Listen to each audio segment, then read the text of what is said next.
Starving Artist Podcast with Dave Fowler. So, ladies and gentlemen, welcome to the latest episode of the Starving Artist Podcast. I actually got through the intro and I didn't slur my words. I'm here with the amazingly talented, thank you. I'm here with the amazingly talented Heather Sisson. So the slurring the words thing, I had a podcast with my buddy. It was called Rockers Talk Soccer. And I mentioned it in the first episode with Paris, and we had it like 10 years ago for a couple episodes. So every time I go to introduce the show, that's what I want to say. I want to lead off with Rockers Talk Soccer. So I have to kind of like remind myself as I'm doing the intro that it's called the Starving Artist Podcast, and get through, you know, and being in Rhode Island, I chose the title with so many fucking R's in it, Starving Artist Podcast. So the Starving Artist Podcast. Yeah, I would have a hard time with that. Saying it quickly, it's like a tongue twister. Yeah. And you come across like you're drunk, and I don't drink anymore. So, you know, I just got to kind of set the bar a little bit here. So we are with, like I said, the amazing, talented Heather Sisson. We've known each other for quite a while through social media, through actually Corey, who we had on a couple episodes ago. And it's been nice kind of seeing your art journey and, you know, your journey through fitness and everything else too. But this is the first time that we've actually met and like talked to each other, not through like Instagram. So it's nice to officially meet you. It's pretty weird, but I guess, you know, nowadays we can kind of do that. So I know we were chatting a little bit before we started officially the episode. You were telling me a little bit about your background, going to art school and stuff like that. So, I mean, you've been doing art your whole life? Yeah, definitely since I was like a young kid. I did stop for a period, and then in high school, I picked it back up and I was like, oh, maybe I actually have potential to do this. And then I went to Pratt in Brooklyn, and that was a completely different experience compared to Rhode Island and everything you're exposed to.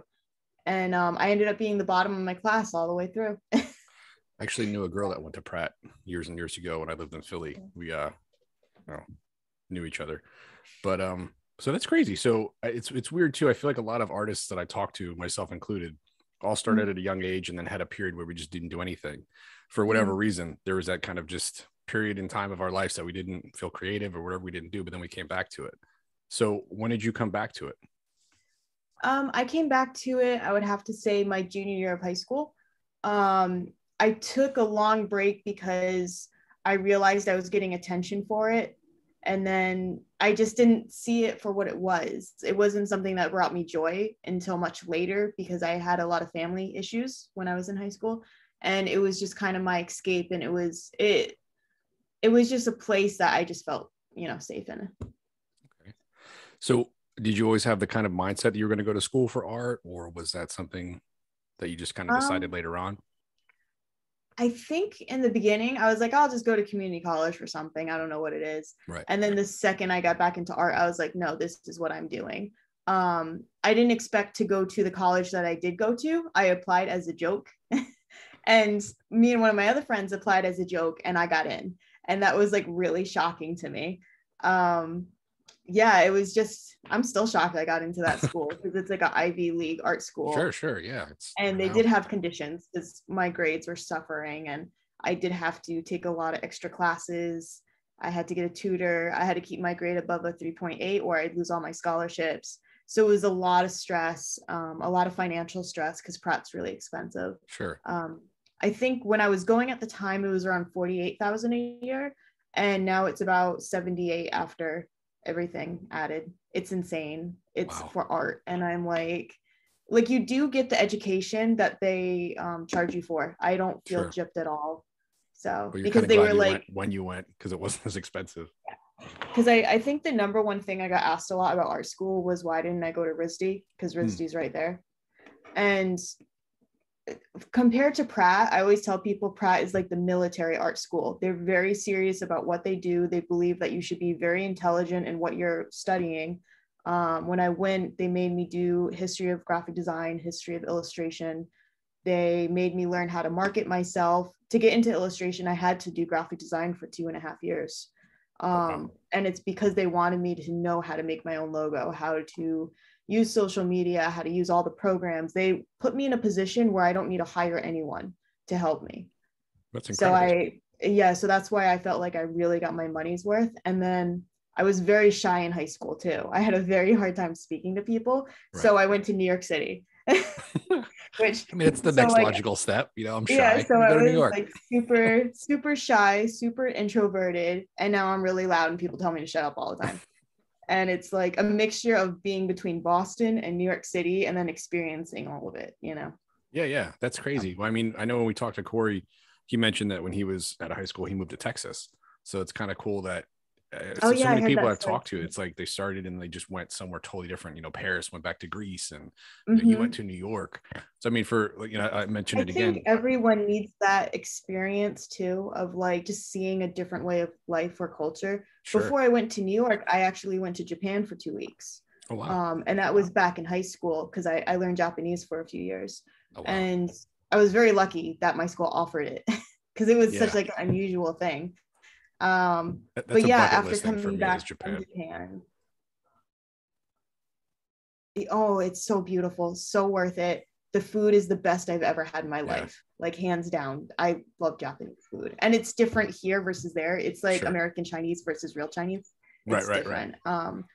But that definitely added to it where I was like questioning more of like what kind of life I wanted. And you know how New England is, where you kind of like you find a job that's okay, that's usually a trade, and you do the Monday through Friday, and then you probably go to the bar after with your friends, and every day is the same. And I just didn't want a life like that, where I was kind of like, okay, happy, and then maybe I'd get married and maybe I'd have kids, and it just wasn't enough. So Yeah, New England's kind of a weird spot. I was talking about it with Corey too, that I feel like it's one of those places where if you don't leave by a certain time, you really never will.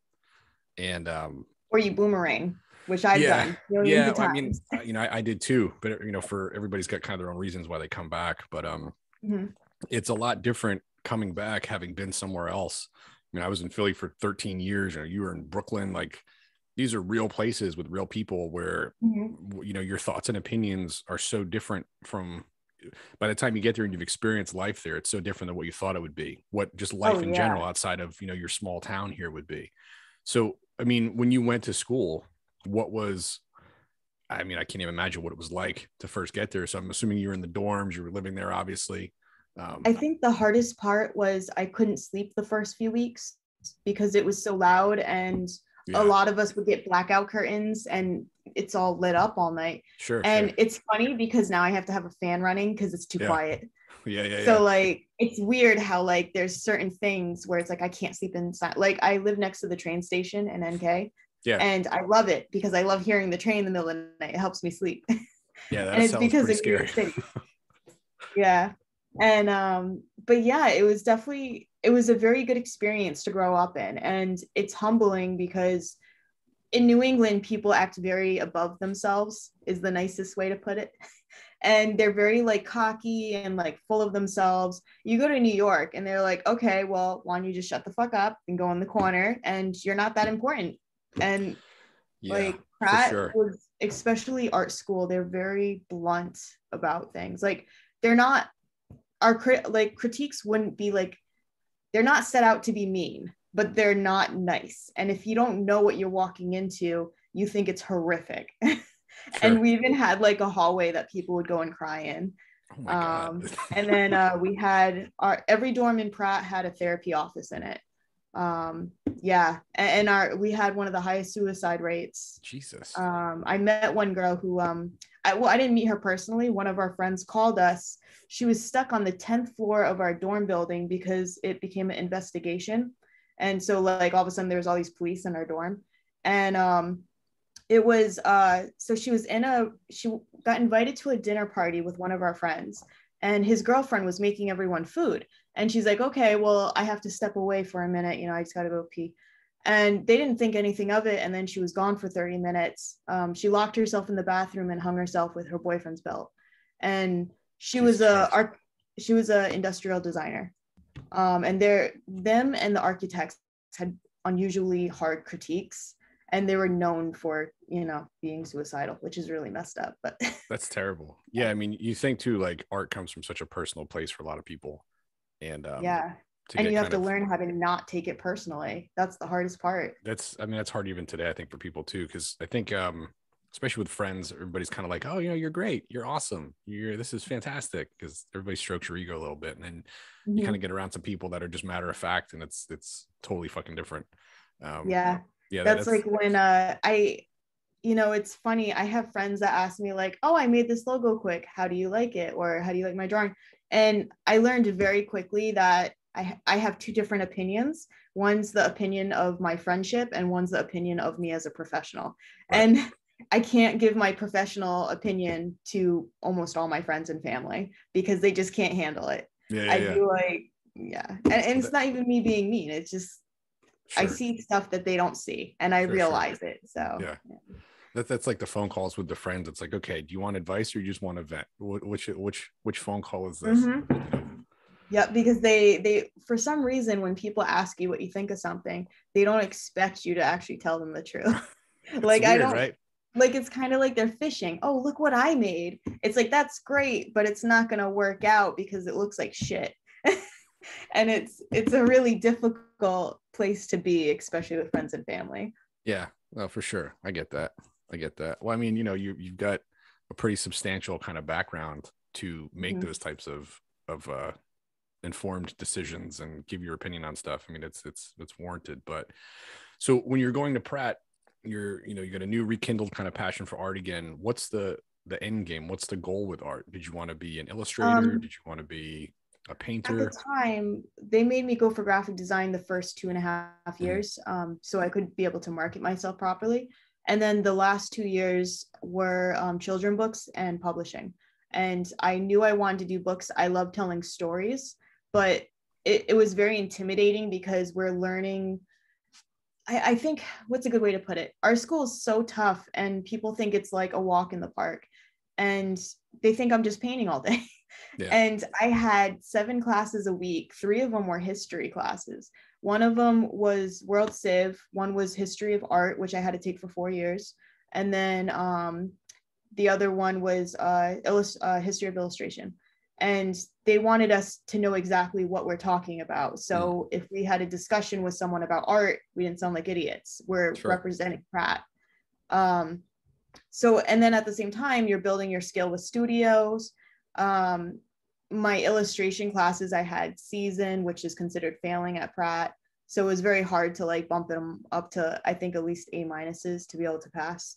And then at the end of every semester, we had something called art survey, and they give you a 8x8 foot wall, and you have to display all your work from every class, but you have to display it almost like it's like an Etsy launch, or like it's one series of something you made, like, and it all has to look like it's from the same person, because they're trying to tell you like it's not good enough that you're a good artist, you also have to look like who you are. And they really push the idea that you don't have to have a style right now, but you do have to be cohesive so you can start getting jobs to start getting a style. And my best critique, I love this critique. I had a whole room of artists and professors look at my wall. Everyone has to be dead quiet as they like critique you. You can't say anything. One of my teachers, she goes, you're not good enough to be realistic, and your stuff is just too strange to be abstract. And like the watercolors, they're muddy. Everything's a little bit confusing and chaotic, but you obviously love telling stories. And we know that no matter what we say, you're not going to stop. So you'll probably become better than everyone in this room. And Jesus. And it's funny how they really pushed us that it doesn't matter what your skill level is. It matters how motivated you are, like self-motivated. Because once we left college, everyone who was like the top of the class kind of thing, those were the people who actually stopped illustrating because they weren't getting the praise anymore. So wow, that's crazy. It's really introspective. I mean, I feel like that's kind of with anything though. My friend has a clothing company, and she's got a line of clothing where she does screen printing, and one of her things is hard work over talent. Yeah, I think that's kind of rings true. It really does apply for almost everything. Because if you don't have that passion to go forward with it, even with music, like if you don't have the passion, how can you write the songs? Sure. Or if you're writing songs that people love but you have no connection to, it's going to sound that way too. Yeah. I mean, I've kind of touched about that topic a couple times with some guests, and just it's just kind of nuts how different people's perspectives are of things. And you know, for me, I said it before too, that when I was in my 20s, I kind of struggled just with that kind of, who am I, like, what am I doing, you know, because you have so many influences and you want to be like your influences. And it's at the early stages of kind of trying to figure out who you are and where you fit in everything, you know. But then trying to do things with passion and with soul. Like I was 19 and I started playing at a blues bar in Philly, like off Front Street, called Warm Daddies. And I just remember going there. Yeah, I just remember taking my guitar on the L and being nervous that someone's gonna try to rob me. And you know, it was fucking 19-year-old kid. And I just remember being there and people were like, you can't play blues, you haven't lived, like, you know, you haven't been through anything, how can you play the blues, you know? Yeah. But it's not, I totally get what you're saying as far as just what do you bring to it. You know, you might have the skill, the technical ability, but like, what are you saying with it? Which is, I think, something that, you know, I still struggle with to this day. But I mean, you know, obviously with the stories and stuff that you're telling, I know you've done so much stuff with watercolor, and it's cool that you never gave up, you know. It is really cool. Well, also it's funny because I took some amazing watercolor classes by this teacher. He's not a teacher anymore, funny story, but his name's Frederick Brosian. Incredible watercolorist, super realistic. You would never know it was watercolor. I took 2 of his classes, or I guess 4, but it was 2 years. And he taught me so much about watercolor. And for a while, I was almost afraid to add other mediums to the watercolor, because then I was like, well, they kind of, the society, they get iffy about doing that, because then technically it's not watercolor. And I kind of got stuck on that idea until the pandemic. And then I started using ink. And now I use acrylic gouache mainly. That's my like number one go-to. So I think I use like 5 different mediums now with every painting I do. It just, they're mostly gouache and watercolor. I like gouache when I do color work, because for me it was a little bit different. Like I started off doing more realism stuff and full color, and everything was essentially trying to like replicate photographs. And then I wanted people to think I was kind of good enough before I started doing shit in my style, which is more messy and, you know, darker. And I never felt comfortable doing what I wanted to do, because I felt like, well, I haven't convinced people that I'm good enough yet. They're not going to think I'm good yet before I start kind of doing this. So Same thing. Yeah, Same that's thing what I was going here. to ask. Okay. So have you always been, I mean, has that been kind of always your thing, like different mediums? Well, it's interesting because when I first started illustration my sophomore year of college, the teacher, like I knew I loved illustration, but the teacher I had wasn't a great teacher. And he was very biased with what he taught. And I was doing kind of gothy stuff back then, but it would be mostly like ink. And it kind of, I wanted so badly to do well in those classes. And because I was at the bottom, I think I took the critiques too to heart. And he's like, well, your style has a cute look to it. Maybe you should go into children's stuff, because who would you really market the goth stuff to? And that's kind of why I made that decision. And then for a long time, like most children books are done in watercolor. And I love children books. I think there's so many gorgeous ones. It took me a long time to realize that I admire those artists, but I don't want to be those artists. Yeah. And that's kind of why I started heading more towards comics. So. Yeah, it's funny talking about comics. Like when I started, because I've been seriously doing art for probably about 7 or so years now. Because I started right before my daughter was born. That's when we went to the comic shop one day, and basically it was to pick up some books that I remember I had when I was a kid. And it's my brother-in-law and a couple other people, I think, too. So we got back and I just started drawing that day. And for whatever reason, it was like, this is what I want to do. It's kind of like this, you know. Isn't that amazing when awakening. That happened? Yeah, I remember it very distinctly, like the first piece that I did. And I drew when I was a kid, and I didn't draw for probably 15 years, you know, and then kind of just decided to do it again. And then when you're starting off, it's like, I want to be a comic artist. But you don't, I feel like that's what everybody wants to be when they first start doing art, is they want to be a comic artist. But then when you realize like what it takes to do sequential art, very few people want to be comic artists, you know, and the ones that do, like the ones that stick with it, it's a whole different ballgame. That's like, I don't think a lot of people realize art is not, it's not like if you're doing construction or teaching or being like maybe a nurse and stuff. but it's one of those jobs where you have to continuously keep learning, and it's more than the programs. It's, as a comic artist, you have to be good at drawing everything. And then a lot of people don't talk about, it's like working out. If you don't work out at the gym for up to 5 days, all of a sudden you can't like lift what you could lift before. Same thing with art, and a lot of people don't talk about that. And like, I won't draw hands for a month, all of a sudden I can't draw hands.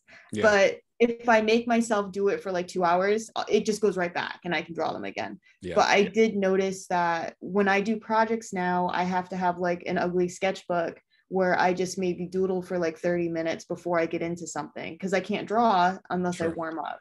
Yeah, it's the warm-up drawings for sure, definitely.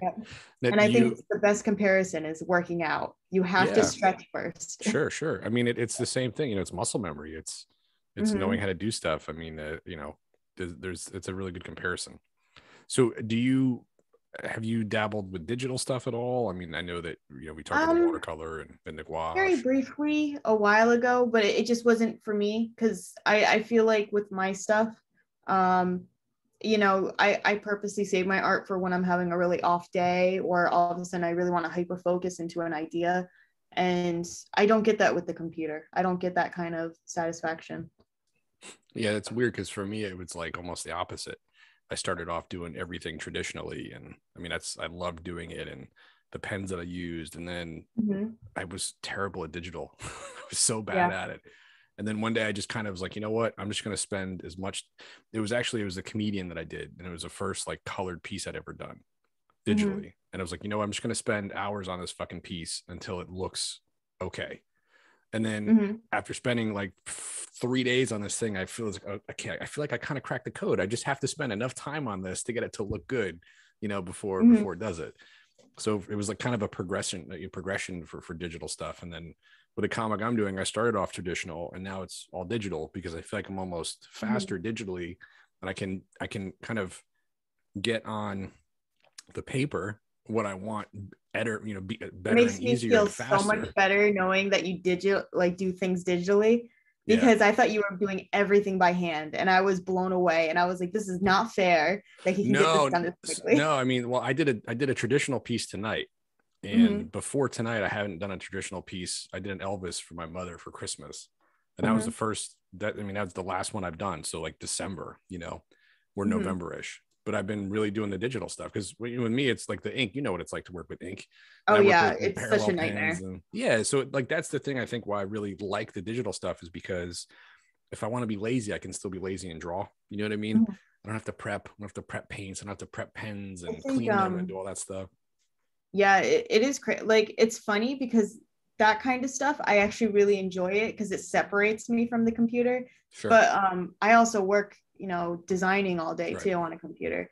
So like, and a lot of what I do is actually digital. Like I vector art at my job. So it's funny because I like to go to work and be like, oh, I can like fool around and like do this and listen to like criminal podcasts. And then so I'll do that. And then when I go home, it's like a breath of air kind of thing. So it's like, I do enjoy both, but I like them separated.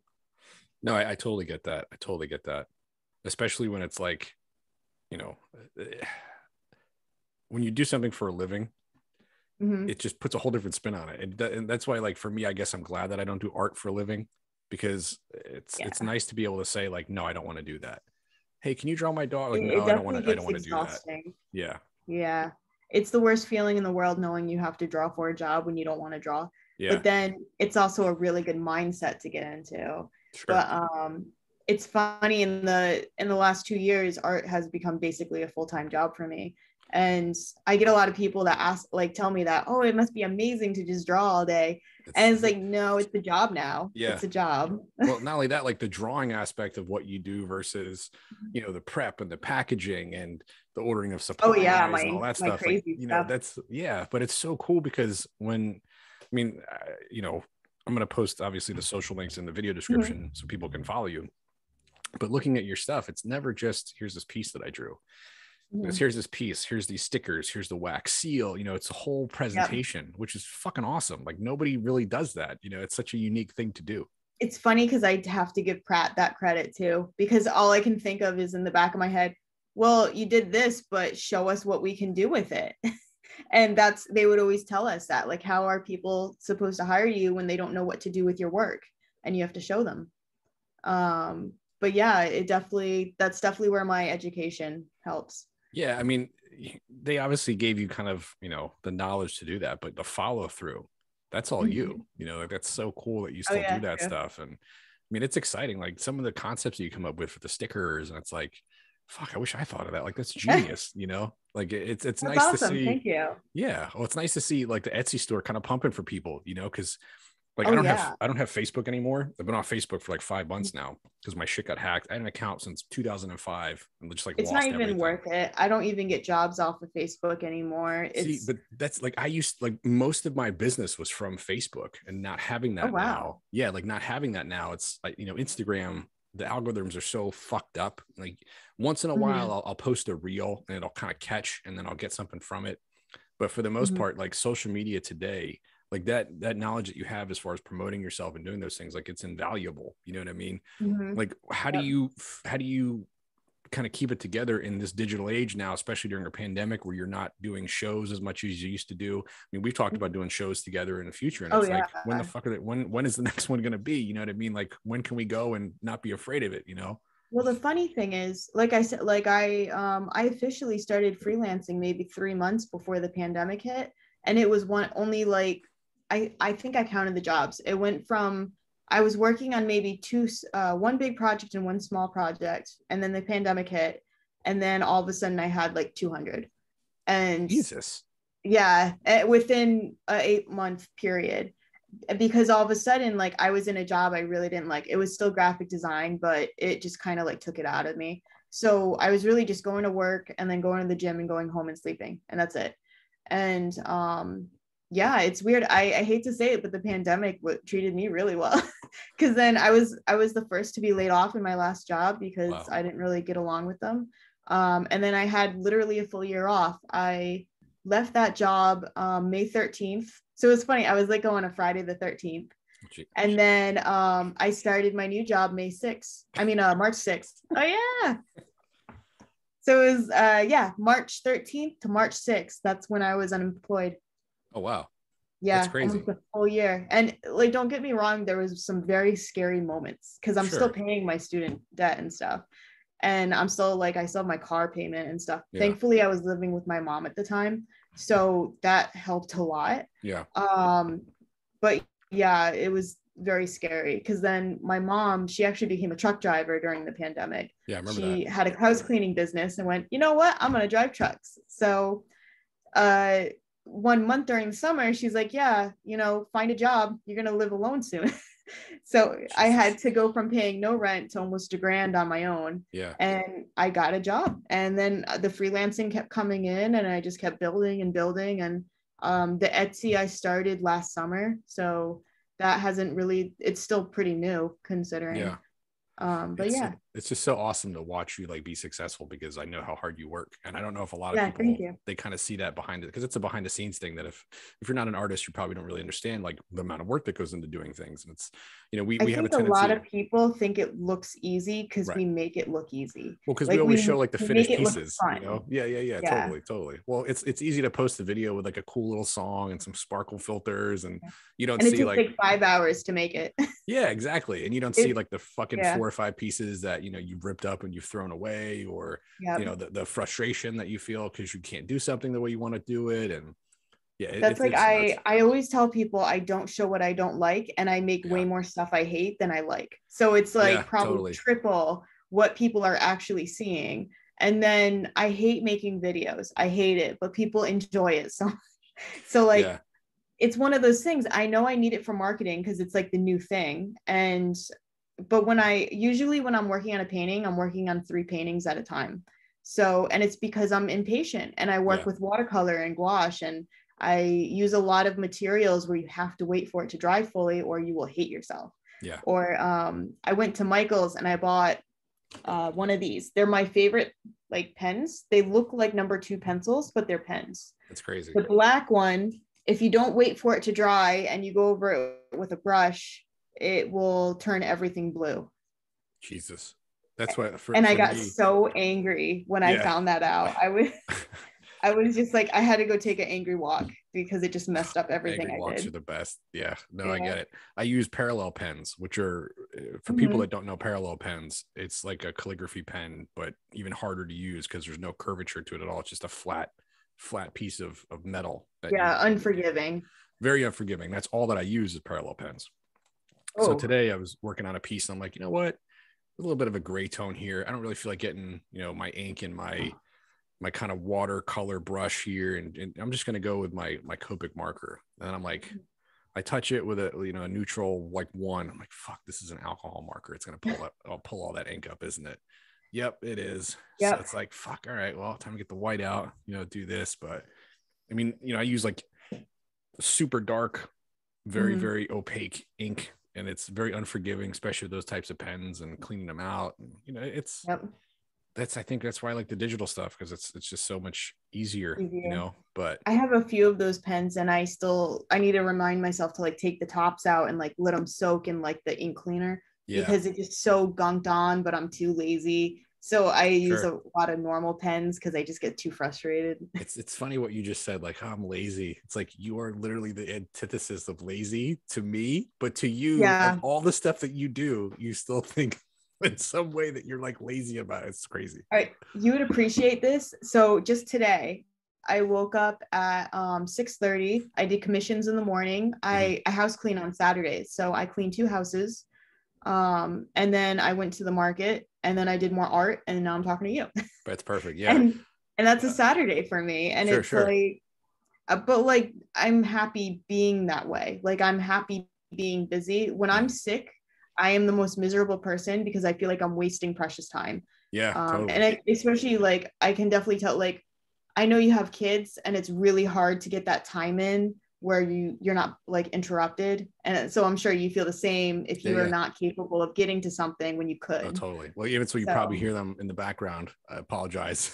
Oh, I can't hear them at all. They're running around and they're yelling, they're doing stuff too. But I mean, you can look at the state of the office behind me. I got guitars on the floor. I got art. Well, you can't see the art because of the light, but I'm always doing stuff. But for me, it was, I told the story before. For me, like art has been a huge part of my life.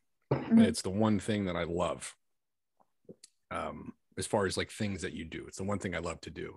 And I used to work right by where you live in North Kingstown at a recycling company, driving an excavator and doing a lot of labor. I remember you saying that. Right. So there's a lot of labor and stuff and working outside in the summer and in the winter. And then, I would come home and I would draw.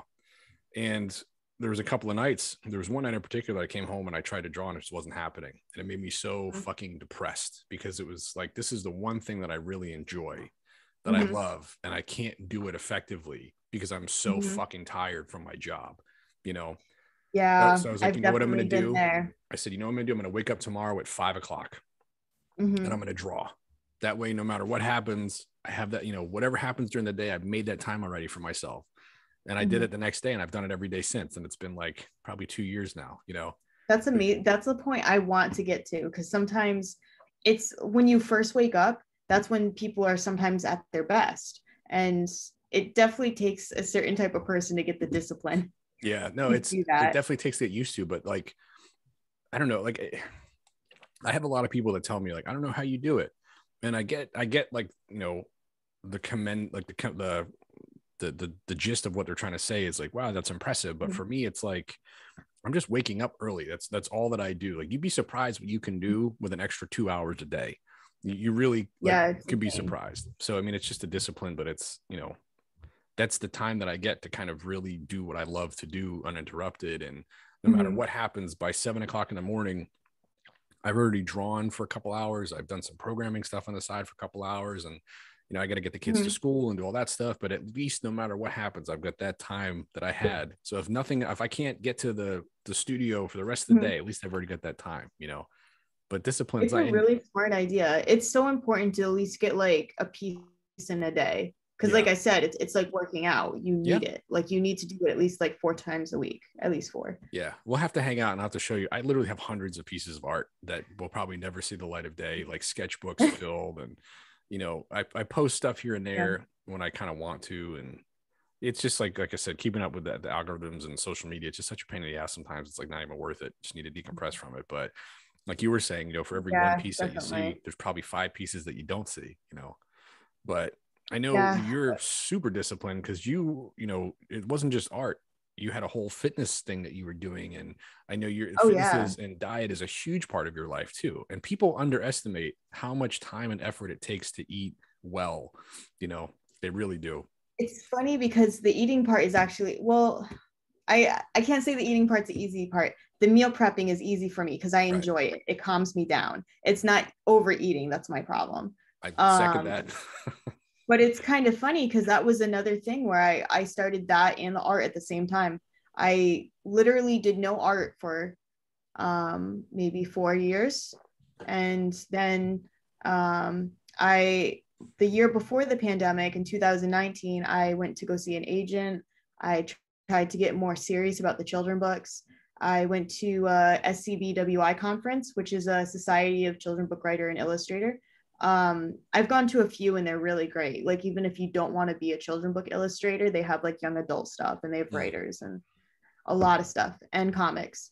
And but yeah, and then I actually I got a children book deal and I published it and I realized I hated kids books. That's So, crazy. but yeah, it's so funny because 2019, I always tell people that was kind of like my tower moment because I was in a very long relationship that ended suddenly. So like within 1 week, I came back from a children book conference. I was broken up with that Friday. I was back at my job, and then I moved back home a few days later, and then it was just really tough. Yeah. The down payment from the children book, I actually bought a vacuum so I could start house cleaning to get more money up so I could get my own place. I bought a storage unit to put all my shit in, and then I bought a new bed set. It was really great. I slept so well after that. But yeah, I had health problems too when I was with my ex so that I completely ignored. And I have a lot of intestinal issues. I had a cancer scare a few weeks after the breakup. I had a lot of things come to light and I just had one of those moments where I'm like, my whole goal was to publish a children's book. And that was the most miserable time of my life. I didn't even really promote it. Like if you look on any of my social media, it's never, I really remember you nowhere. doing the book. Yeah, that's just crazy. Yeah. So I It mean, just, it's tough because it's beautiful illustrations, but I felt like I wasn't in it at all. And it's just connected with this very difficult time in my life. I think I was expecting this book to go, you're an illustrator. This is your career. You should be happy. And I realized I'm not meant to be a children book illustrator. And at the same time, because my health was going down, I was like, okay, well, maybe I'll just start going to the gym. And then while I was at the gym, I listened to this podcast called the Night Owl Podcast. And then one day I'm like, maybe I should reach out to them. And that was my first freelance job as wow. more of a gothy style artist. And it's funny because it just kind of started like snowballing after that. And I was like, I got more confident to reach out to more people. Sure. And then a lot of my jobs are actually from fitness. Like before the pandemic, I hated my current graphic design job. I reached out to this fitness company called Buff Bunny and I loved them. And I was starting to buy their clothes because I was getting really in shape and I was going to the gym. And I was like, hey, do you guys ever need a graphic designer? Because I was kind of like looking for a new job. Sure. And then they were like, well, right now we're not, but we're having a board meeting on your illustration work on Instagram later today. Can we call you? And I was like, excuse me? And then the head of this company, where they're from Texas, she called me and we did all these Zoom meetings to get designs done for her next launch.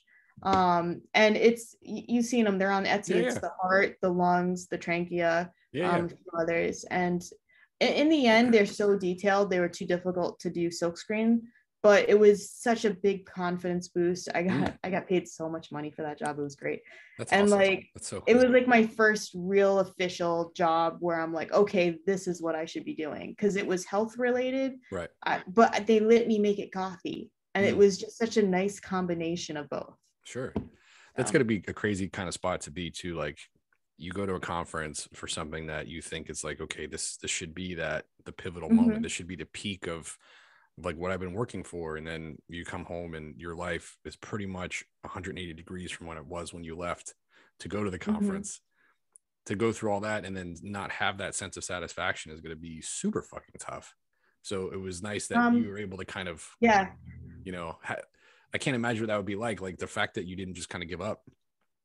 Well, it was tough because this weird thing happened. Everything happened, and I was devastated. I was in that state where like anyone would call me and we'd be talking about my day, like, oh, the sun's out, and I just start crying hysterically. It was right. And it was like that for like the next 3 months. Right. And I think I just didn't know how to, I was just so fed up with everything that I was like, you know what, I'm going to start trying, and because it can't get worse. That was kind of like my idea. Like I literally had everything beat me down within those few months. And then it's funny because when the pandemic hit, I was the healthiest I've ever been, which is ironic, right before plague. And then and all of a sudden I had this giant group of friends. Like I had a personal trainer, and he was becoming a friend, and I was making friends in his gym, and all these people were much healthier than the people that I used to hang out with, like literally and mentally. Like they were very encouraging. They would text me like, oh, how are you doing, blah blah blah. And same with I used to work at Sephora, and I made friends with some of those girls who I knew for 5 years and just started talking to last year. And it's crazy how it's like the better I felt about myself, the more open I felt to other people. And that helped me figure out what I wanted to do. That's so cool, because so many people I've talked to, I mean, so far, every guest that I've had on, the pandemic has been one of the most kind of productive periods of their careers, which is nice, because it's so much, you're just constantly bombarded with how shitty everything is, and we're all going to die. No, we're going to be okay. No, we're really going to die. It's like, I don't know what to do anymore. I really don't, but it's nice that everybody that we know has made the most of it and really done something, Well, that's like, remember I sent you a postcard? Yeah, definitely. So funny story. I have a friend, Eric, who he has an insane life. I have to have you interview him one day. Sure. But he had the bottom fall out from under him, just like me. But he moved to California and became an actor. And and he's very good, and he's in a lot of movies and Netflix series now. Yeah. And he has a podcast too, I think, doesn't he? He used to, that I helped him with. Yeah. Okay. Perfect. But that was like 7 years ago, long time ago. Okay. But yeah, so where was I going with that? Oh yeah, I visited him 2 week before the pandemic, because I was thinking about moving that way, because I was like, well, is Rhode Island really meant for me? I feel like I lost basically all my friends. I lost my relationship. And Rhode Island's very small, and it's hard to like feel like you need to start anew when everyone knows each other, and it was that kind of feel. And I went to California. It was kind of sad because I was like thinking of all the what ifs, what I thought my life would be, and it was like a very bittersweet trip, but it was like really good for me. Really retrospective time, sure. Yeah, and we found those postcards on the side of the street. I bought them from someone, and I was like, oh, maybe these will come in handy one day. And so he actually tried convincing me to stay for a few more days, because he knew my whole story, and he was worried about me because I was still kind of bummed out. Right. And I was like, no, I just want to go home. And the airport closed the day after I left. Jesus. For the next 6 months. It's like the universe has kind of been pushing you in a direction. That's so weird. And it's funny because when the pandemic hit, like I said, I was like a week later from my job. And then for a month, I just kind of hung around and trying to figure out, like, just kind of trying to enjoy things, because it was a while since I just took a breath. Sure. And then I found those postcards, and my goal was to fill them all up by the time the pandemic was over. Yeah. Which, like, I filled them all up within a month. So that didn't, I had to get other projects going, but it was cool because it introduced me to you, like, because I was admiring your work for like 6 months before then. Oh wow. And it was you and a few other people that I reached out to, and I'm actually friends with all of them now. Yeah, and we're I like was a like, super tight-knit kind of little community. I feel like us little artists. It's nice, for sure. It's funny, there's so many amazing artists in Rhode Island, and I think they just don't know about each other. That, like, and it's hard to reach out to people and really get to understand who they are. So the funny, pandemic kind of brought that out. We had to, like, definitely. Well, like such a small state, it's so secluded for people. Like, I mean, and there's so many people here. Right. Well, it's weird. Like, so I'm originally I was born in Warwick, but I lived in North Kingstown. I actually lived behind the fire station in the projects until I was 10 years old. Yeah. That's where and it was a lot different back then, you know, in the mid 80s than it is now. And then we moved to Warwick, and I lived in Warwick until I was 17, and then went right from Warwick to Philly for, you know, for X amount of years. And then when I came back where I'm at now, it's like I'm in the same state, but I might as well be in a different country. I might as well be in 3 states, because in Rhode Island, if you have to drive 30 minutes somewhere, forget about it. Nobody's going to do it. You know what I mean? I grew up in South Kingstown. If a friend of mine moved to Westerly, they're just dead. They're gone. Yeah, it's like, you know, it's like they might as well went to California. Yeah. Yeah. And that was another good thing about moving to New York, is that like if I have a friend here and they're like I sell work in a store in Cumberland called Asteria, and Cumberland's like 40 minutes from me, but I'm like, oh yeah, I'll come over tomorrow. And like, it's not a big deal, because and they're like, taking really? a covered wagon to get here? You're not like camping and backpacking for a couple days to get here? It's like, no, I'll just drive 40 minutes. It's not a big deal. That's funny, because when I met my wife, I lived in South Philly, and I drove to Clifton, New Jersey every day for my job. So if you don't know, that's 100 miles each way. So I was literally driving from South Philly all the way past like where the Giants and Jets played. You know what I mean? Yeah. So that was 2 hours without traffic. So now if I have to drive somewhere, it's like 30, 40 minutes. It feels like a skip. It doesn't feel like anything, because I've spent so much fucking time driving my whole life, you know? Honestly, I don't know about you, but I love going in my car and just driving a long distance and blasting music. Yeah, like definitely. Sometimes when you're inside and you're just kind of alone all day, like I look forward to these car rides. Yeah, for sure. Because then you get to see scenery and outside and the sun. Yeah, I know. I mean, like one of my favorite places to go is Wickford. And I've always loved Wickford, like downtown Wickford Village. Like I've always loved like the colonial period of history, and like the Sleepy Hollow and stuff. Like I love Salem. Salem's one of my favorite places, and I think I like Wickford so much because it's the closest thing to Salem you can really get without being in Salem. You know, the only difference is our old people are still alive. Right. That's the only difference between Wickford and Salem. Right, pretty much. And the houses are probably the same fucking absorbent amount of money. But no, I mean, like Rhode Island's cool. I mean, there's so many good things about Rhode Island. But it's such a weird fucking place, and if you've never been here, if you've never had to kind of start over again here or pick up the pieces here, I don't know if you really get it. And maybe someone somewhere else is saying the same thing, that we don't know what it's like there, but it's such a weird fucking place. It's so weird, because I feel like too we separate ourselves by towns, and then depending on what town you're from, you have a different accent. Sure. And it's crazy because each town's like 15 minutes from each other. I know. And I don't think you have an accent. I don't think I have an accent. And it's weird. Like, mine kind of mellowed out when I moved. Right. So like when I moved to New York, everyone thought I was from Boston. And then when I moved back home from New York, everyone was like, whoa, that accent. Because it was very Brooklyn. Right. It was just because I became very aggressive. Sure. So it's funny. I have no accent, but when I get tired or upset, I turn into like a crazy Bronx Boston person. And I'm just like, this is just messed up. So just gotta watch out for the Bronx I just accent. Get louder and louder and louder. And then people have to go, whoa, no one's killing you here. Yeah. Well, it's funny too, the point you made about New York earlier, where it's like Rhode Island, everybody knows everybody's business.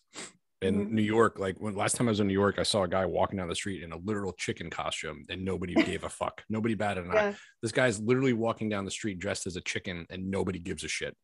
I went into the subway for work one day, and a homeless man was taking a bath in a garbage bag, and we're like, okay, just don't look. Like we just sat there. We're like, just don't look his way, because that's the shower for him. That's just at least he's clean. Crazy. Yeah, but like that, they're just so used to it. You know what I mean? And here it's, who's doing you what? Completely get desensitized. And I hate to say it, but whenever anyone's asking for money, like on the side of the street, I'm like, don't give them money. Like, I'm very like assholey about it, because I'm completely immune, because I was in New York for all those years, and it was just constant. And you can't help them, because then you'll just create like a wave of people bothering you. I will say one thing. So when I was in Philly, I got kicked out of school when I was probably like 18, just because I couldn't afford to pay. And I remember Golden Gloves Willie was a homeless guy named Willie that used to hang out at 35th and Lancaster outside the 7-Eleven. And basically he claimed that he was a Golden Gloves boxer back in his day. So we always called him Golden Gloves Willie. But I very vividly remember, like, when I had to call home to figure out what the hell was going on in my life, like, I used Willie's cell phone to call home. Like, Willie was there sitting on the curb. Yeah, like, I'll never forget, as long, I mean, because it used to be like, yo, Willie, hurricanes were, 40s were 2 for $5. Be like, you fly, I'll buy. Like, I'll pay for them if you buy them. If you go in and get them. Like, all right. And then we used to smoke cigarettes. And I very vividly remember making a phone call home, be like, I'm getting kicked out of school. Like, I don't know what to do, on Willie's cell phone. And he was like, rubbing my back. It's all right, big dog. Like, you'll be good. You'll be good. And then I'm like, you get a cigarette, Willie? Like, yeah. And then he was a Newport. And I'm like, I don't like menthol. He's like, hey, man, a Newport's better than a no-port. Ever since then, I'm like, you know what? You're right. But that's so cool. That's Willie. Yeah. So, like, every situation's different. I mean, there's also times I got, these fucking kids try to carjack me and pull a gun on me too. So, I mean, it's, it was kind of both sides. I think that's why in New York, they're a little bit more cautious with that kind of stuff. Like, no one wants to guess if they can trust you or not. So they just walk past you. Yeah, no, that's a good point. And it's also because everyone has a schedule there. Yeah. Like, I did notice from living there. Yeah, you walk fast. You purposely walk fast because you have somewhere to go and you need to be there. Yeah. And I think a lot of people see it as being rude, and it's not. It just, they're there for a reason. Yeah. And I really miss that about the city. But then it was very isolating. It's weird. New York City was more isolating than Rhode Island, because you felt like you were surrounded by people and you were constantly surrounded by things going on, but you were like on the outside looking in. That was kind of my take on New York. And it was just kind of weird, like, that you can feel so alone in a city with so many people. Yeah. I think it's because too, like, when you're that age, like, I stayed until I was 23. So like 19 to 23. I just felt like I didn't really know who I was. So it was kind of hard to fit in when you have no idea who you are. Sure. And then I'm not one for like peer pressure. Someone's like, hey, do coke. No, I'm gonna go home. Yeah. I'm gonna go play The Sims. Like, that's awesome though. But that's so cool that you were able to kind of stay true to yourself. Because like, that's the one thing I feel like, especially with you, when I look at you, not like, I mean, just the whole presentation of what you do, and I just feel like you're so uniquely you, and there's so many people out there that I feel like are constantly trying to figure out like what they do and who they are. But there's an undercurrent of Heather through every single thing that you do. And I feel like that's like so cool, I really appreciate that. That means a lot. Yeah. Well, I honestly really struggled with that for a long time, because people don't understand when you show your work, it shows who you are. Like, it's not just a painting. Yeah, it's a piece of you. Right. And I noticed, especially with Instagram, if specifically girls, if they don't get a lot of views, then they will show a half naked photo. Yep. And like, I have nothing against it, but I never wanted to have to do that. Like, I never wanted for sure. Yeah. I'm gonna do. I never wanted to have to like, lower my standards for myself just to be able to get more views, because I did notice that as like something that has been happening more and more lately. I notice it all the time too. I mean, it's like, it's a couple of paintings and then it's the girl with basically like no clothes on, holding a painting while showing holding a brush, and it's like, here's my ass and my legs. It's like, okay, but I get it, to each their own. Art is subjective. But I mean, for me, like, maybe I'll start trying it. Maybe I'll start an OnlyFans. I would laugh so hard if all of a sudden you're just wearing a banana hammock with like a painting. Oh my God. Yeah, right. Yeah, I'm sure that'd go over really well. I'd get blocked and like reported. But that would be funny. The worst part is if you went viral for it. So it actually all your posts. Yeah. So then totally, you're put in a spot where you're like, well, do I keep wearing banana hammocks? Like, what do I probably do like live paintings in banana hammocks just for shits and giggles. I can already see this being a thing. That's the worst part. It's the next thing. This is where it officially starts right now. Banana hammock. We'll do that. But yeah, we'll do like a cheetah print one, like real 80s tiger print. It's so hard when you're like releasing things to stay true to yourself, especially with like all the trends going on, the algorithms. It's such a nightmare. But like, then I have to remind myself, like, I really am doing art for myself. Like, the views help. It helps when people buy my things, but ultimately, like, people will eventually see what I'm doing and they'll eventually get it. And I'll attract the people who are my audience. And I think that's where a lot of the shows in person also probably help. Like I really want to do TerraCon. I would love to do TerraCon with you. That'd be amazing. I did Rock and Shock a couple of years ago, and that was so much fucking fun. They don't do that anymore either. Really?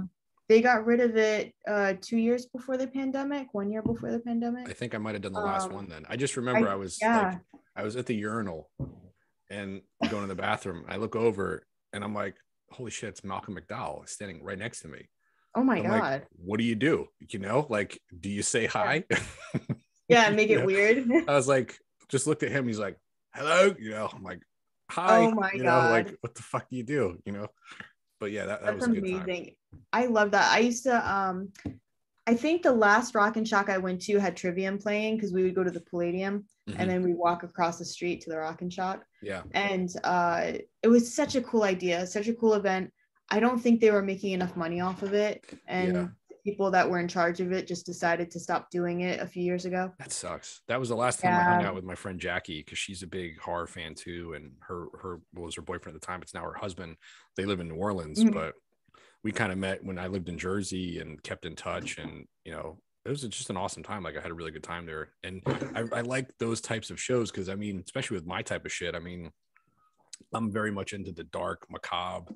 And some of these Comic Cons, it just doesn't kind of, you know, everybody's walking around dressed up as Captain America, which is fine because I love Marvel, but it's not, you know, it's so much harder for like a niche kind of artist to find their niche in that kind of crowd. So yeah, I mean, I would love to do TerraCon.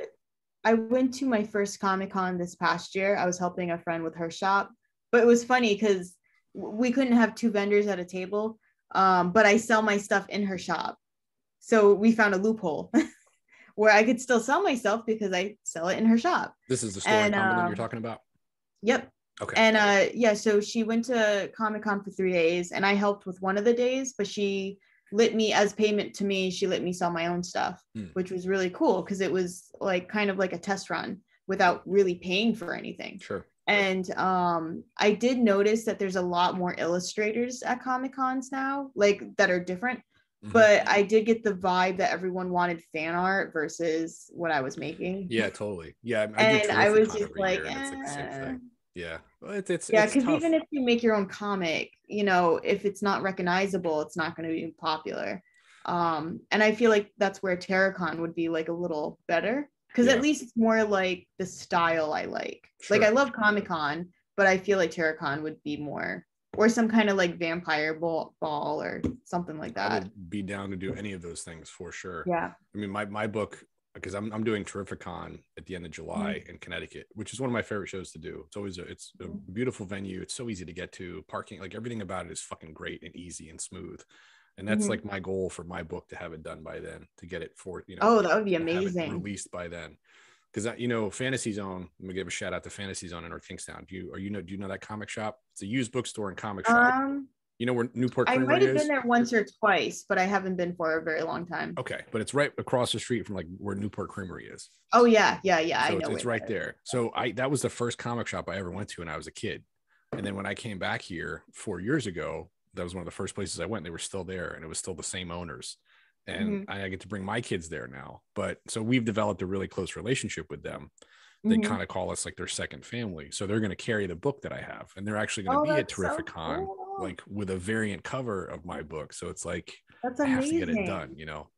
But they're super supportive, which is nice because I feel like, you know, just even the last 2 years for me, everybody's been so supportive, which is nice. So it's good to feel like it's a kind of a close-knit community.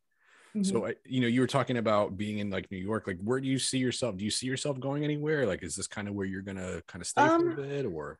It's tough because I was thinking a lot about that before the pandemic. And now that the pandemic hit, it kind of changed the geographic of what art looks like. And a lot of work is done at home now. Yeah. So I don't really need to move to a city anymore. I have the option to go to California because I have friends over there. I was thinking kind of moving to Mass just to be a little bit more in between Boston and Rhode Island, and also they're taxed way less, and there's a lot of pluses where I can still live in New England but have like a little bit less Rhode Island. Yeah, for sure. Because I still love the state. It's just I sometimes feel like I'm stuck here, like just in a mindset. And it's so hard to explain it to people because you feel like you're almost stuck in the life you thought you would have. That's like the best way to put it. It's I like guess a fucking time warp in a lot of ways. You know, you come back here and it's like you step back into someone else's past. It's a weird spot. It's kind of like, it reminds me of Florida, what people say about Florida, how like if you move there and time goes slower, because it's a lot of old retired people, it kind of feels like that here. And I mean, there's a lot of old rich people and then people who do construction and office jobs, and that's it. Super blue collar. And it's kind of a weird mix here for sure. But it's weird because I have been noticing more, a lot of more artists have moved this way because of the pandemic. So a lot of artists from New York City and Boston, they moved home. So it's weird because now there's a community that wasn't here before. And I am noticing more places pop up, like family run like restaurants, family run like coffee shops. There's a lot of really amazing little places popping up. And it's like, and then it's like an opportunity for us. Sure. You know, because we can be like, oh, do you need t-shirts? Do you need stickers? Right. Like, do you need keychains? And it's kind of interesting, like just to see everything change a little. I think I would just prefer to be in a place where I can hit like multiple states versus just Rhode Island. Right. So yeah, I think financially I'll probably go to Mass. Yeah. Mass is kind of, I mean, we spent a lot of time in Boston the last couple of years, just everything going on. And like Rhode Island, just it's so many taxes and the car tax. It's fucking bullshit. It's like they don't want anybody to live here. They don't want a business to be here. North Kingstown is a ghost town. You know, I remember as a kid, all the like when Dunkin' Donuts and McDonald's can't stay in a city or a town, like, you know, something's going on. You know what I mean? Like, oh yeah, it's crazy. That's like when I was a kid, I grew up in SK. I don't know if you know Wakefield too well. Yeah, I'm familiar with it. Well, do you know how there's a CVS there now? Like right in the middle of Wakefield, there's like a big CVS. It's by the bowling alley. That used to be our mall. Jesus. Yeah. That's crazy. I love to tell people that because not a lot of people remember the mall. And the mall is now by Shaw's. But so it used to be CVS. Yeah. I remember when there was two malls in Warwick. There was the Rhode Island Mall and the Warwick Mall. Now it's just one. Yep. I used to go to the Rhode Island Mall all the time when I was a kid. Yeah. And they had this amazing store called Silver Dragon. And it had like knives. That was one of my favorite spots to go. I bought so much stuff there. And because I think that mall closed when I was maybe like 16, 17. I think it got flooded too. At that point. Huh? Didn't it get flooded too, I think? When there was some it got flooded when I was in college. Okay. It's funny, my mom called me and I was asleep in Brooklyn and she's like, Heather, everything's flooded. And I'm like, Mom, I'm sure it's just a little rain. It's because it's Rhode Island. Who would ever think that would happen? And then I watched the news and she's calling you from a boat. The Warwick Mall. Yeah, it looks like a rice paddy. Like you just see the tops of buildings completely underwater. Yeah. And I'm like, what the hell? Yeah. And I couldn't even go home because all the train stations, they were all flooded. I couldn't go home at all. And that was at the time that the like Southwest and those types of airlines didn't fly here. Yep. You know, they didn't fly into here. I remember taking the train back home every time I had to come home too. Yep. And you know, it's funny. You would appreciate this. My mom got on my case because I never believed her about anything. And she woke me up one day and I was constantly all over the place, never sleeping because I was in school and working.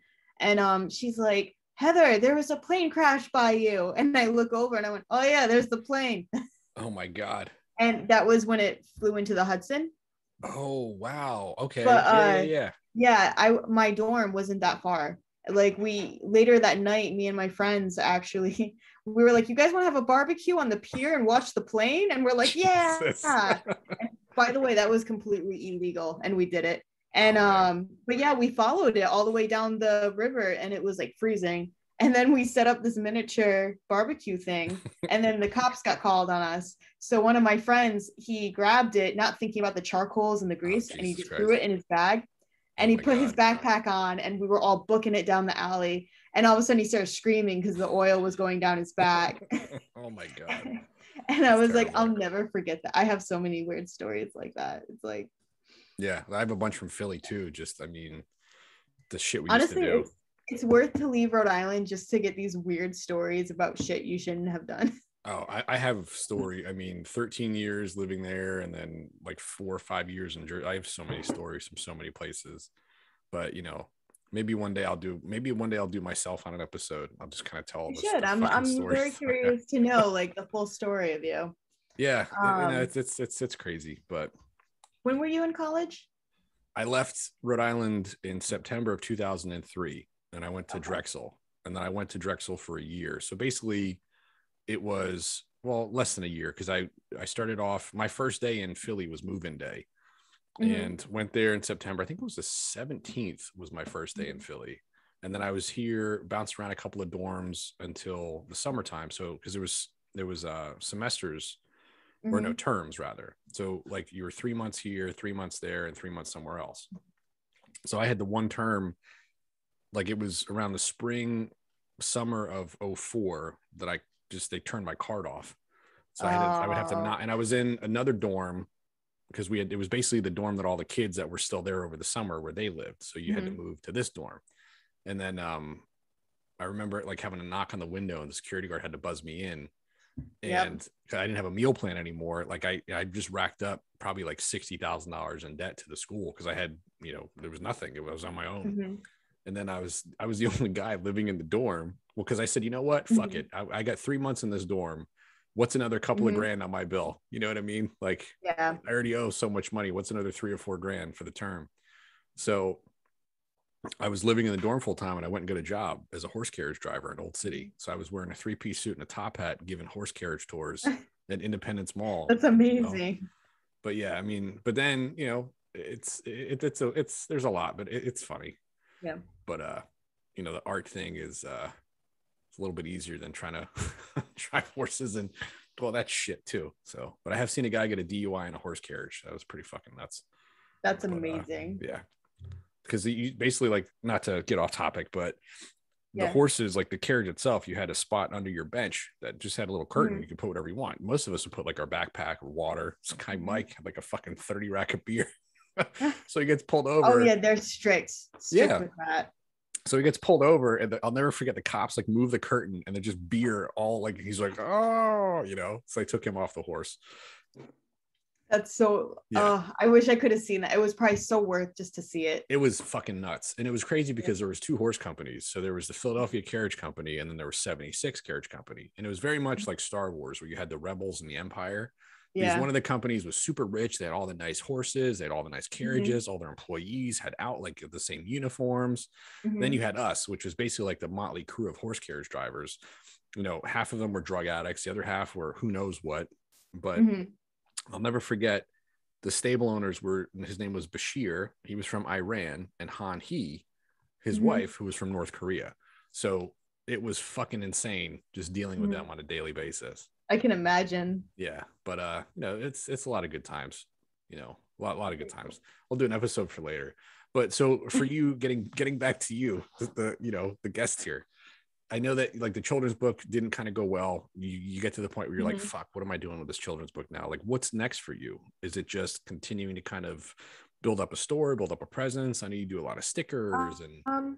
It's very weird right now, because I feel like I finally figured out my style. So I'm kind of trying to go by project to project, because if I think too far in advance, I notice I get so overwhelmed, I'll just lay on the floor. And but I am working on a comic. It's actually with my personal trainer, and it's about nutrition, but it's meant to target people more introverted. So like more like nerdy people, gamers, more goth. Like I want to target people who are afraid to kind of go down that path. But we're setting it up like it's Mario Land. So so I have 5 people that I interviewed, and they each have like different struggles, and it's going to show you like the Mario Land map, and each part of the map represents a different person. So when you go through the comic, you pick one and it tells you what page to go to. Okay. And then you flip to that page, and then it's a short comic on that person and what their struggles are. And then it's like, okay, well, this is your story. What game do you want? And the game will be your diet plan. So do you prefer meat? Are you a vegetarian? Are you vegan? Do you want like high protein? Do you want no carb? So like it, but then I made these little graphics of actual like cartridges.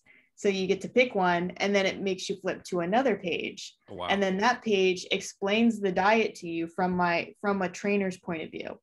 And then you get to pick your trainer. So like you get to pick what your plan is, what the trainer is that would be good for you based on their experience, and then what the storyline is. So you kind of get to like, it's an interactive video game kind of for like get an introduction into how to start eating healthy. That's an awesome concept. I've never heard anything like that before. Yeah. That's so cool. And it's funny because it's going to be done Agathi style. Yeah. Agathi vibrant video type style. So like I did do some of it. I have to redo more of it because 2 of the trainers actually ended up leaving. And then also my style changed because I started it last year, and now I can draw so much better. So it doesn't, that's another thing people don't think about with comics is sometimes you have to make a target end game for it because the way you start it is going to look different than how you end it. So you actually have to go back. Yep. Because then you get so good because you're constantly drawing, but then you can tell where you started to get good and where you like were bad. Like, I don't know, maybe other people don't notice it. I notice it right away and it bothers me. And I feel like you and I are alike in the sense that we're constantly analyzing every single thing that we do. And we're always kind of like playing back in our head how we've done something before, how we're doing it this time. But I feel like we're always learning too. Whereas maybe a lot of artists aren't conscious of what they're learning as they're learning it. But I feel like you and I are similar in the sense of every time we do something, we've learned something from it and we're going to apply that to the next one. And then it's just kind of, you're building and building and building and building. Because it's like growth is. I found something that really helps when you have that mindset. This is why it looks like I'm working on a million things all the time, is if I concentrate too much on something where I'm getting overwhelmed, I have to put it away. I have to put it aside and let it die for a while. And then I just move on to the next thing, or I go to the gym for a few hours, or you know, I have like a rotating schedule where it's like I try to keep busy, but I have to understand when I hit my limit with that specific thing. Because if I don't, I burn myself out. Definitely. I used to do that a lot when I was younger too. With music, I'm with so everything. Guilty of it. Yeah. It's you know, that's maturity though. That's kind of growth, is just realizing that, okay, I'm going to come back to this with fresh eyes or fresh ears. And actually, you would love these. I just started doing videos on these guys. I ordered a few of these. They're art snacks. Oh wow. And you open them and they have, best thing ever, it has a snack in it. Okay. And then it has different materials. Okay. And you don't know what's in the box. Everything's a surprise. What's in the box? What's in the box? Right? And then it came with this sticker, and then what the supplies are and what hashtags to tag them in. Okay. And what you're supposed to do is you have to make a random drawing off of everything in the box and then tag art snacks in it. And it's funny, I ordered a Valentine's Day one. It's called Blind Date. And I'm like, why not? What am I doing on Valentine's Day? I'll draw. Right. But these are really fun for, like, it has orange ink. Oh, I got to show you this. This ink, I took it out right before I talked to you. Look at that. Oh, that's nice. And I would never use this color ever. Yeah. But because I ordered this box, I have to use the color. And I really like the company for that because it gets me out of my comfort zone. Sure. I noticed I get too used to my routine sometimes, and then it makes me afraid to try different things, or, you know, this breaks it up because sometimes it'll just inspire me, and then I'll want to hyper focus into a project that I got, that like I got bored of months ago, and I'll revisit it because all of a sudden I feel inspired. So. Do you ever notice, like, I mean, I'm not sure, like, how important are influences to you as far as like art influences? Did you spend a lot of time? Incredibly. So did you spend a lot of time trying to replicate and kind of do what they did? I mean, how easy was it for you to kind of like deviate from what they did to what you wanted to do? You know, you would love this quote. I love Neil Gaiman. I love Sandman. I love all that stuff. I got a good story about Sandman for you. He has this amazing college speech that I just listened to over and over again called Make Good Art. And it's on YouTube. Anyone should look it up. And in it, he says, sometimes you have to sound like a lot of other people before you find your own voice.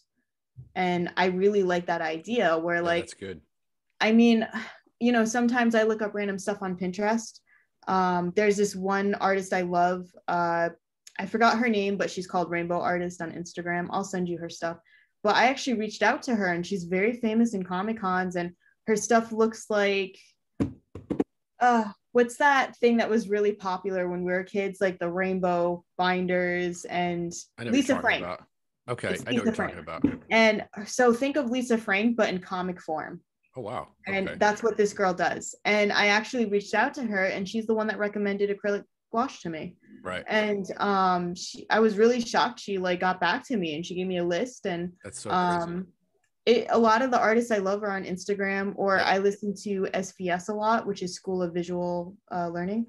Is that? Oh no, School of Visual SV, School of Visual Storytelling. There we go. Right. And it's 3 different illustrators, and it's kind of similar to this. Like, they tell you their backgrounds, what they struggled with. They make, you know, one of them started in their mid-30s. One of them almost quit to become a prison guard. Wow. and by the way, all these people are very well-known professional illustrators. And it's Will Terry. It's the guy that created Inktober. What's his face? I know who you're talking about. I can't think of his name either, but Jake Parker. Right. Okay. And then I always forget the last one. But yeah, I constantly look at their work. I constantly get email updates. I listen to all their podcasts. I love Andy J. Miller. He's also like, his artwork is very vibrant. I noticed that I look at a lot of illustrators that have very rainbow, colorful artwork. And it's funny because my artwork started off muddy and dark, and it was because I would do watercolor with a gothy look. So it was like, it was what I liked, but it was frustrating because it wasn't looking the way I wanted it to. Right. And I wanted to make it look bright and cute and vibrant, which I think I'm almost kind of getting that grasp on. Yeah, no, it's cool to see the evolution of your work over a couple of years too. And it's nice, like I said, it's nice that it's like, it's so uniquely you that I don't look at that and see, oh, she's trying to do this or she's trying to do that. It's almost like, you know, what's she going to do next? Because I'm interested to see it. Because it's like, you know, it's the next process of the evolution of you, which is, I think really important as an artist. You know, before, my work looked a lot like Alphonse Mucha, where like he did like thick outlines around people, and he would do the halos. Yeah. And like he was one of the first official like illustrators to be working in graphic design and magazines and stuff. Sure. And well known, like you can tell, you can point it out when someone does something that looks him. And I started to notice that with my own work, and I still do it. If you look at my work, I do hard outlines that just go around the sides and the corners. I do my hair the way he does hair, but no one really connects it anymore because I do other stuff. Like I started copying a lot of tattoo artists, the way that they do their work, especially with skulls and stuff. But then I make it like softer. I give it like a softer, more cutesy look to it. But yeah, I literally go off of like 20 different people in my head. Sure. Yeah, there was I think that's how it doesn't look like anyone else, because I combined everyone I love. I don't just do one person. That's kind of like, you know, any artist really has influences, and they're not always necessarily influences that you can easily point out. So it's always kind of cool when an artist can take a bunch of different influences and, you know, a style that might not necessarily be what they work in now. For example, like you were mentioning with some of the rainbow stuff, like if you did a dark piece, that's not necessarily you're not gonna be able to look at that dark piece and, you know, that macabre piece and say, oh, she's influenced by this really bright and vivid and colorful person, but it's still there. You know what I mean? That influence is still there, but it's just in a different way. You know, it's taken. But that's like what everybody is. I mean, I'm sure in just the classes that you took and the history and stuff that you had to spend time with, like, you know, everybody's doing something off someone else. Like Da Vinci was influenced by somebody else. You know, it's like whoever you think is the best artist of all time, according to you, that person had someone that they liked and they emulated, you know. So it's always nice that you can kind of take something and make it your own, for sure. You know, just talking to you now, I kind of realize why I went to kids' books. Because like I went into kids' books because I like the vibrant, colorful illustrations. The problem is my subject matter. And then, you know, I do like it to be more gothy and more deep and Sure. dark. And I like more adult matters. But it's so tough when like you like, I think that's the best thing to do as an artist is figure out who your audience is going to be before you really decide where you want to go. But even then, that's tough because I feel like it's all based off of experience and like Sure. life experience. It's so tough to have a kind of a destination in mind when you don't even realize that you're on the journey. You know what I mean? And that was kind of the biggest thing for me. It was like not realizing that, you know, this is like what I'm doing right now is going to affect where I'm going to end up, especially when I was younger, you know. Oh, but yeah. Because then you feel like a totally different person just from 5 years ago versus now. Sure. And then the other thing is realizing that that's okay. Like being okay with being a different person than you were 5 years ago. Like change isn't always a bad thing. You know, evolution isn't always a bad thing. And not liking something you liked before isn't always a bad thing. You know, it's kind of how we grow when we get to be the best versions of us, you know, obviously. So my one regret is I didn't keep my trip pants from high school. Because I regret not keeping the leather pants, you know, that I had too. Oh, and, you know, some other things, but it's so funny because like I look back and I always felt shame for liking the gothy stuff a little bit more, you know. And I mean, back when we were teenagers, you couldn't get a job if you had a tattoo. You couldn't get a job if you had different colored hair. And like, you know, I told someone that the other day. I was like, oh, I was let go from Duncan like way back in like 2006 or 7. And it was because my hair was blue. And they're like, that's not right, you should sue. And I'm like, well, this was a different time, you know. It's like the finger tattoos. It's like, oh, career killers, why would you ever do that? No one's gonna hire you. Yeah, they were always called career killers. Or like it somehow reflected your worth off of society. And I think that was another reason why I didn't get to really do what I loved with art, because I didn't know how to express something that I was being told wasn't really right. But now it's way more, I feel like, especially with the goth community, so much more accepted. It's now like, it's like popular. Like now so it's like many more events. They found a way to monetize it, basically. Now. You know, they found a way to monetize it. Like Hot Topic used to be a spot that, I'm not going, you know, there was such a difference between the kids that went to Hot Topic and the kids that just walked by Hot Topic and tried not to look. Oh, see, you know what I mean? And now it was like, either polo shirts or trip pants. That's your pretty choices. Much. Yep. Yeah. And now it's like, you know, everybody's wearing fucking Hot Topic $40 Guns N' Roses t-shirts. You know, it's isn't that so weird to see now? Like I think it's awesome because now I dress like a teenager. Yeah. I dress like the teenager I always wanted to be, and I just couldn't. And like even now, like I got this at H&M. I know, it's nuts. Metallica.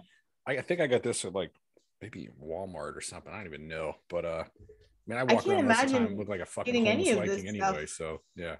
The only place I could get anything even close was either a concert or Hot Topic. The only places. And now it's everywhere. It's just popular to like metal. It's popular to like rock. But not really like it, just like the concept of it.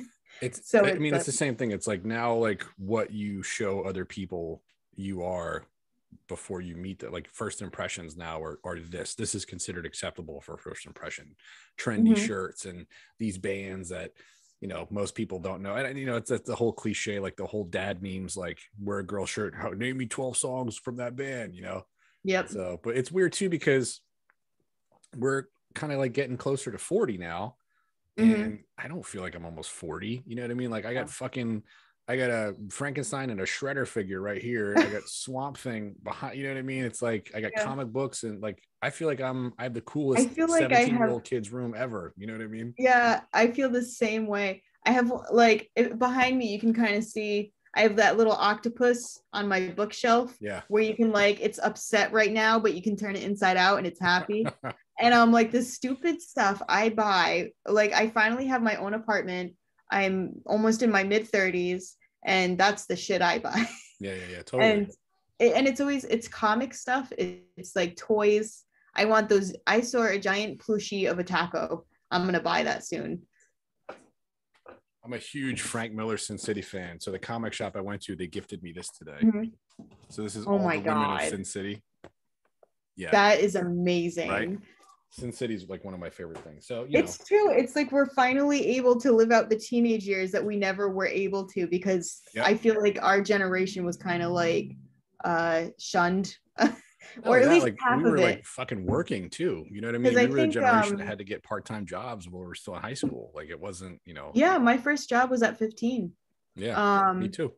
and it's funny because I feel like the older millennials are different than the younger millennials, like much different. Because the way I grew up, it wasn't like, oh, everyone's a first medal. It wasn't like that. It was more like, oh, you sad? Shut up and be positive. It was more like Yeah, I that. mean, I remember what it It was was, like not making a team, yeah, and it's if you didn't it's make it, different. who cares? Get over it. Like that. Yeah, That was kind of the mentality that like, my family and my friends had, and you just move on. sure. Um, but I feel like we're all told. Like I remember in school, you either join the military, get a trade, or go to college, and you were kind of shunned if you didn't join the military or go to college. Like it was very, definitely weird point in time. For sure. While I feel like the younger millennials at the end of it, like the last 2 years of it, I don't know, they have a very different outlook. Like they were the ones that like won everything, but then the whole generation is kind of like we're all lazy. I hate that. Yeah, no, I mean, I get this too. Because I feel like we It's are the working generation. sure. We definitely get looked at as we get looked at as a generation that wants everything by an older generation that literally had more opportunities than we ever did without even realizing it. You know what I mean? But no, Oh yeah. it's Well, all even like relative, I look at guess. the housing market. There is no houses. There is No, no, and we're all in debt. And like I love my college education, but it really like it made it very difficult for me to live out my 20s. I sure. basically lost my 20s because I Yeah, was so busy exactly. trying to pay it. Yeah, that's And I'm nuts. still paying it. Sure. Yeah. So, I mean, the comic projects coming, you're working on that. What do you see yourself doing like long term as an artist? I mean, do you think you're going to stay in the comics world? Do you Um, think you're going to get back in illustration, or you just, like you said, taking it kind of project by so it's project? kind of funny. I kind of want to start my own fitness company. I want to start my own like apparel fitness, and I want it to be goth themed. And like I said, I want to keep with this idea of targeting people that need help with physical and mental health, and especially mental, because I feel like that's becoming more of a thing that's okay to talk about. And especially amongst men too. Like I Sure. feel like that's new, is that people going, it's okay to go to therapy now. All of a sudden it's okay. Listen, And I'll say it on the record. Like I've been seeing a therapist for years now, and it's by far the best thing I ever decided oh to yeah, do, same for here. sure.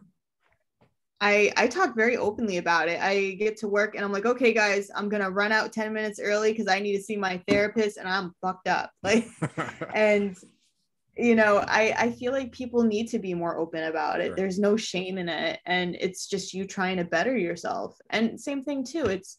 It's funny because when it comes to art and the gym and fitness, and like therapy for me, they're all the same. One's working out your brain, one's working out your body, and one's working out your soul. Mm. And I feel like I want to connect all of them. But I want to connect them from my viewpoint, which is more of like the gothy side. So eventually we'll see what that looks like. So, That's awesome. I mean, that's so cool that you're at that point that you're at now, and it's with a lot of hard Mhm. work too. I mean, I definitely feel like the universe, just kind of listening to you talk about it, the universe has almost like been pushing you in a direction, which is kind of weird. Yeah, But isn't it crazy? Like it is, but I it's a lot always of hard think work of too, though. with 2019, like it was an incredibly hard year for me, which is funny because 2020 was the hard one, but it wasn't for Right. me. Sure. And if I didn't have everything that happened that year, I would be a totally different person right now. So it's like it's sad to think about the year, but it was so meant to be, and I needed it, and I needed everything that bad happened to me to happen, Yeah. because it was like a rock bottom for different levels of things. Like this was my rock bottom for my relationships, this was my rock bottom for my health, this was the rock bottom for my career. And it was weird how it panned out like that. And it was basically like just giving me an open door to do Yeah. stuff I actually wanted to do. But you had to walk through it, which you did. Yeah. I was more like pushed through it. I felt like I was kicked. Just like, oh yeah, there's the door, let me give you a hand. Yeah. And I Well, cried the whole way down. yeah, but you did it though, and look where you are. Look how much better off you are for it now. Oh yeah, definitely. For sure. um but yeah, I definitely, it's been a hell of a trip. It's funny. I was interviewed a year ago from my old boss, actually. She does journalism on the side. And sometimes I reread through what she wrote about me. It's like 3 pages. And I'm like, wow, I did a lot. Like, do you ever think of that? Like, you forget how much you accomplish because sometimes you're so busy just trying to get to the next week 100%. that you forget, sure. How much actually went into it. And when you can read about someone's life on one page, it makes them sound so impressive because you're not hearing any of the struggle. Yeah, for sure. So it's like, I think the weird thing too is like having a goal in mind, working really hard to accomplish that goal, and then getting the goal and then realizing that it's not what you really thought it was going to be anyway, and then it's that's like kind of how I felt with the children thing. book. Sure. Yeah. I some of my friends just found out like last week, some work friends. I was at work and I was like, oh yeah, this happened, and it was right after I published this children's book, and then I did this, and they were like, wait, hold on, you published a children's book?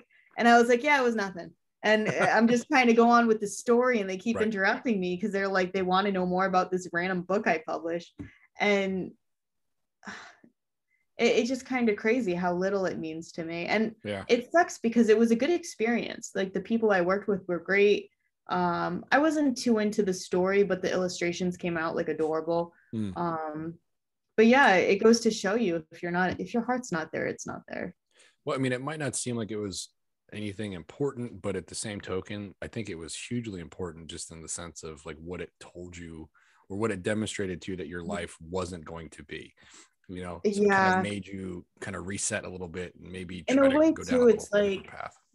When you do things like that, I feel like you have to mourn it too. Like after, totally. For sure. It's really weird because it's like I started looking at it like, oh, well, I use the money for all of this stuff to help me get to the next spot in my life. But then at the same time, it's like I planned my life totally different. Before all of this happened, the person I was with, I thought I'd marry, I thought I'd have kids with. I thought I would be a children's book illustrator and I would just like stay at home with my kids and illustrate. And it's like things are so different. I can't imagine having that life anymore. I know I wouldn't be happy in that kind of setting. And it's funny, by the way, children book conferences are so much fun. It's when you go to them, it's hard to tell you don't want to be a children book illustrator because it's fun just to talk to people because they're all weird and everyone talks about poop and they all love food. So it's like every books my kids have is about poop. It's it's the Christmas shit book, it's the fucking Halloween shit book, poop. All these books are about poop and food. When you go to the conferences, I swear to God, I have more conversations about poop with these people than like you need to have with anyone. But it's so entertaining and there's such everyone's so interesting and they're just so I think the best thing about those conferences is you're surrounded by hundreds of people who care just as much as you do. And it's their life. It's not their job, it's their life. And they like, it resonates off of them. So it's a whole different vibe. I think passion always kind of shows no matter what it is. If that person's passionate about what they're doing, you can tell when they're not kind of phoning it in. And it's always nice when you're around people that are kind of passionate about the same stuff. It's super motivating. It keeps you going. Maybe through some of the times that you wouldn't continue through, it's always nice to have people you can kind of count on to push you through that door, so to speak, like you were saying. But that's kind of why I was thinking about, like, I probably will start it more in the summer, of having meetups with other artists and stuff. Because I've tried it with friends. And the problem is if they don't do it professionally, then they just kind of want to drink and have fun. And like, I mean, no one really ends up getting art done. Well, I mean, we've talked before. There's a really nice bookstore down here in Westerly that we definitely have to check it out. Double 2 floors, brick. Oh, it's like perfect. And I definitely let Corey know too. I was like, where's the drawings? It's like I haven't seen him draw anything for a while. So for sure. Oops. That's fine. Yeah. Well, I'm super, super happy that you came on. It was awesome talking to you. Yeah, thanks for having me on. You're like the first person I talked to today. That's crazy. Which is sad because it's almost 9. No, but you got a lot of work done. You had a productive day. Productivity is measured in a lot of different ways. Like sometimes I love the days, I've said to people, I didn't have to talk to anybody today. It was fucking perfect. It was a beautiful day, for sure. But no, I mean, it's like I said, it's been super nice to see your journey, not only through art, but through fitness as well. And to be able to see, like, you're one of the very few artists that I feel like is so true to themselves with everything they do. That's really motivating to, you know, to just kind of continue on and keep doing stuff, because you never know, maybe one day the next project you take is the one that really elevates you into the artist or the person that you're kind of maybe didn't know that you wanted to be, you know what I mean? So it's nice. Yeah, exactly. It's and been... like, thank you again. That means a lot. Like, sometimes I feel like you create so much stuff and you put it in the world that you don't know if other people really see it, you know, and especially with Instagram, like I'm just a little over 2,000 followers, but when you compare yourself to other people, you're like, is anyone even looking at my stuff? And it's hard to not get stuck in that, you know? Sure.